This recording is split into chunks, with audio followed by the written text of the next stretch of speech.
कांग्रेस सांसद और लोकसभा में नेता प्रतिपक्ष राहुल गांधी ने प्रेस कॉन्फ्रेंस करते हुए एच-फाइल्स नाम की प्रेजेंटेशन पेश की। इसके जरिए उन्होंने वोट चोरी के मुद्दे को एक बार फिर से हवा दे दी है। हरियाणा में कई शिकायतें आईं कि कुछ गलत हो रहा है। हमने इसी तरह के अनुभव मध्य प्रदेश, छत्तीसगढ़ और महाराष्ट्र में देखा। उन्होंने कहा कि राज्यों में वोट चोरी की शिकायतें मिली, एक पूरे प्रदेश को वोट चोरी कर लिया गया। राहुल गांधी ने कहा, हरियाणा में हमें हमारे उम्मीदवारों से शिकायत मिली थी। सारे पूर्वानुमान पलट गए। हमने जांच की है कि क्या हुआ। 5 बड़े एग्जिट पोल ने बताया था कि कांग्रेस हरियाणा जीत रही है। पहली बार हरियाणा के चुनाव में पहली बार ऐसा हुआ जब पोस्टल बैलेट असली नतीजे से अलग थे।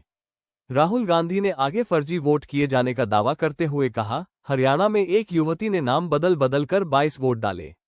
उसने कभी सीमा, कभी स्वीटी और कभी सरस्वती बनकर वोट किया। राहुल गांधी ने उस लड़की की तस्वीर भी जारी की है जिसका इस्तेमाल करके फर्जी वोट डाला गया। उन्होंने बताया कि ये फोटो भी फर्जी है क्योंकि यह ब्राजील के मॉडल की है।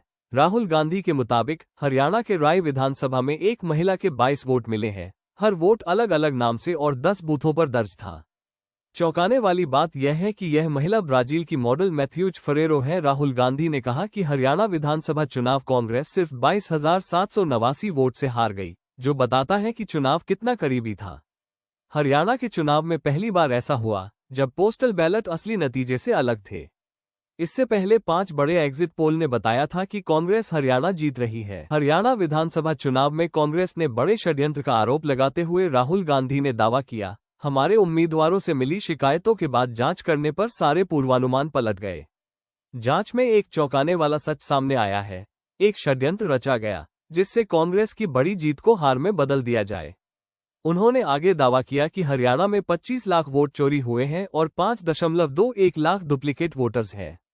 हरियाणा में कुल 2 करोड़ वोटर है और इस तरह वोट चोरी का आंकड़ा 12% है, यानी हर 8 वोटरों में से 1 वोटर फर्जी है। राहुल ने इसे युवा पीढ़ी के भविष्य की चोरी बताया है। राहुल गांधी ने नायब सिंह सैनी के एक वीडियो का भी जिक्र किया जिसमें वो कथित तौर पर कहते सुनाई दे रहे हैं, हमारे पास सारी व्यवस्था है, हम जीत रहे हैं। बीजेपी एक तरफा सरकार बना रही है। उन्होंने इस वीडियो को षड्यंत्र का हिस्सा बताया है। राहुल गांधी ने मतदाता पर्चियों के दूसरे पन्ने का जिक्र किया जिसमें कई विसंगतियां थीं। उन्होंने दावा किया 9 जगहों पर पुरुष का नाम था लेकिन फोटो महिला की थी। कम उम्र के बच्चे की फोटो थी लेकिन उसमें उम्र 70 से ऊपर थी। फोटो में बुजुर्ग व्यक्ति था लेकिन उम्र युवा लिखी थी। फोटो फर्जी, नाम फर्जी, लेकिन 4 अलग अलग बूथों पर मतदाता के रूप में जोड़ा गया है। ईसीआई पर वीडियो फुटेज डिलीट करने का आरोप। राहुल गांधी ने आरोप लगाया कि ईसीआई ने वीडियो फुटेज डिलीट कर दिया है जिससे ये पता चलता है कि उन सभी ने कितनी बार वोट डाला है। उन्होंने ये भी कहा कि ईसीआई के पास डुप्लीकेट बूथों को हटाने का सॉफ्टवेयर है लेकिन वह उसे चलाने से मना कर रहा है क्योंकि वह बीजेपी की मदद कर रहा है। कांग्रेस नेता राहुल गांधी ने एक और बड़ा खुलासा किया। उन्होंने कहा कि हजारों बीजेपी कार्यकर्ता उत्तर प्रदेश और हरियाणा दोनों जगहों पर वोट डाल रहे हैं। दलचंद नाम के एक शख्स की समान फोटो के साथ उत्तर प्रदेश और हरियाणा में 2 अलग अलग पिता के नाम दर्ज हैं। उन्होंने दावा किया कि यह संख्या हजारों में है। मथुरा के बीजेपी सरपंच प्रहलाद भी उत्तर प्रदेश और हरियाणा दोनों जगहों पर वोट डाल रहे हैं। राहुल गांधी ने सीधे तौर पर आरोप लगाया कि ईसीआई फर्जी मतदाताओं को क्यों नहीं हटा रहा है। उन्होंने कहा कि अगर वे ऐसा करते हैं तो चुनाव निष्पक्ष होगा, लेकिन एक निष्पक्ष चुनाव नहीं चाहता। उन्होंने कहा कि यह एकदम स्पष्ट प्रमाण है कि बीजेपी क्या कर रही है।